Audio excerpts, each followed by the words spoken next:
Hey, welcome to Creating Cultures that Outperform Live with Terri and Frank. Live. Glad you could join us today. And I'm Frank Wander with my co-host, Terri Mays. Terri, why don't you just tell folks a little about you? Hello, I'm Terry Mays. I'm a certified culture engineer with emphasis on helping companies bring out the best in their people.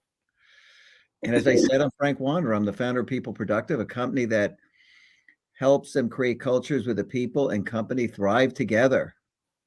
So we're live here every Wednesday at 3 o'clock Eastern. I hope you could join us. We cover a different human factor of leadership. Really interesting episodes. We use a live video of some kind to talk about and relate it to the modern world of work because people are the most important tool in every company. There is just no question about it. So today we're going to be talking about the power of teams and this is an incredibly important topic, one that's been around for a long time. But teamwork is something that is even more important than ever now. And actually, underpinning teamwork is really very close relationships. It's more important than ever. It's not just we're going to work together, it's that we're going to create incredible things together. And that's a different type of team, a different level of relationships. And why don't we go to the video, kick off with that, and then we'll talk a little bit about why the messages from this are important. Okay, Yeah. so you're going to see some crabs on a beach. It's really quick, and then we'll talk about it.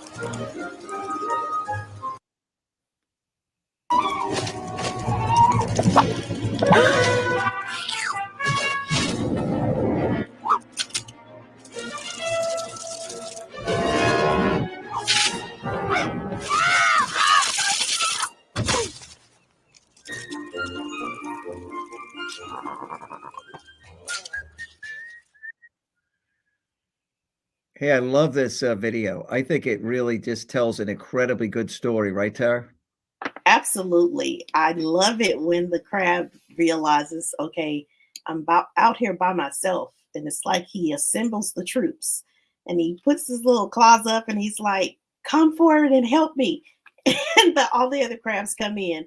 And I think that's so representative of how things happen in the workplace. You've Yep. got everybody working in their silo, everybody's doing their own thing, but you get to a point where you need help. You really can no longer continue to work in your silo. And that's a time for you to reach out to your teammates and leverage some of their knowledge and understanding about a topic or whatever it is that you're working on so that you can get things done. And they absolutely get the job done. When they come together, they're able They're to, phenomenal. yeah, I mean, you're able to do so much more when you come together. And it sounds like it's just, some cliche that we're better together. And, there are all these cliches that people say, but it's absolutely the truth. Oh, there's no question about it. I think that that particular animated film is a very good analog to today's world of work. You're talking about expect the unexpected. So here comes something that's life threatening. It could be something in the business environment that's a threat to the company, and the people have to pull together. And you can see that they come together very tight. They're agile, they move fast, they Yes. get in place, they're resilient, they're not overtaken by fear, like, oh my God, freeze, let's all freeze. No, no, they come together, they're resilient, they're agile, and they work together as one, which is really what this is all about. And in the workplace, you need relationships that are productive. You need people to be able to come together very quickly and not engage in protective behaviors. You don't see a single crab left out. They all come and join in right away. There are no outliers. This is a team that knows how to come together to address difficult challenges, and they do it perfectly. And that is what happens in the world of work today. And leaders have to create that culture. They must create that environment where those relationships form and they are strong enough to respond to any challenge that comes along. It Yes, really matters. absolutely. And if you notice that they got in a particular location when they came together, Mhm. nobody was vying for a spot. It was like instantly everybody knew exactly what they were responsible for, exactly where they were supposed to go. And so, in today's world of work, where things are moving so much faster than they ever have before through agile teams and just the need to adapt to the society that we're in, It's vitally important that people know what their roles and responsibilities are, that everybody is crystal clear on that so that you don't have overlap. You don't have people doing double work that, now something else has been left undone because people weren't really sure who was on first. It's very important to clarify those roles and make sure that people understand what they are expected to do. Those putting those expectations right out there on the table so that people are aware and they're not just trying to figure it out. They're not just guessing at what they need to be doing, but they're very sure and clear about it. Yeah, as a leader, you must create an intentional culture where that type of response is just innate to the people. You can do it. You can have behavioral norms. You can get rid of the toxic people. You notice there's no one toxic in that group. They all come together. There's harmony. They know what they have to do. Like Terry said, they're not fighting over positions and roles. Right. Everybody joins together. They engage as one. That is really just absolutely what has to happen in companies today. They got to be that fast. Yeah. You've got to trust each other. You've got to be able to lean on your team to do their part. Nobody was there trying to do their part and their teammates' part. Everybody was doing their own part, pulling their own weight, and you could trust that. So everybody trusted that I can count on my teammate to do their part. So I can focus now on what I'm supposed to be doing. That trust that's built amongst the team as well as with the leadership is vitally important to success, because when people don't really trust, they don't really bring their best foot forward.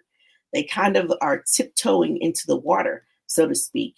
They may do some things but not others, but you want people to be on a team where they feel like they can trust their teammates, that they don't have to be stretched too thin, but they can talk to their managers and get the support that they need when they need it. All of those things, that empowerment of the team. So even just having the one crab by itself, he was empowered to engage the team. He was empowered to say, hey, help me.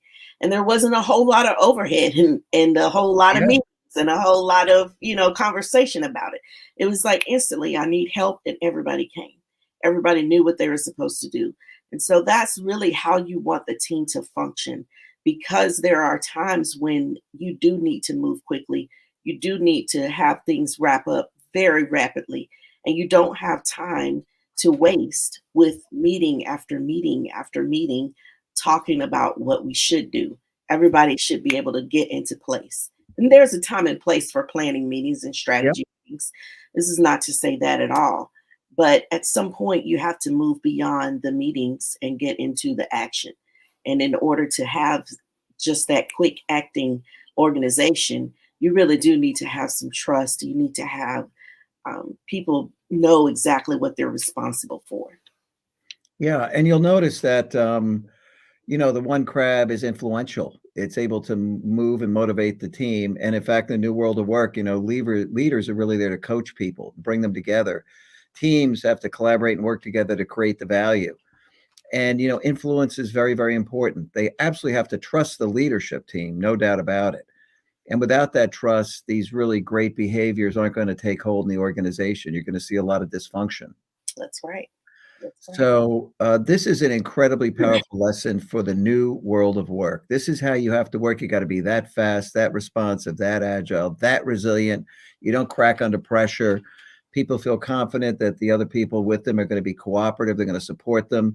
You want that level of inclusion all the time. You don't want to have to try to include somebody at a moment where everybody's needed who's been maybe not as included as they should have been.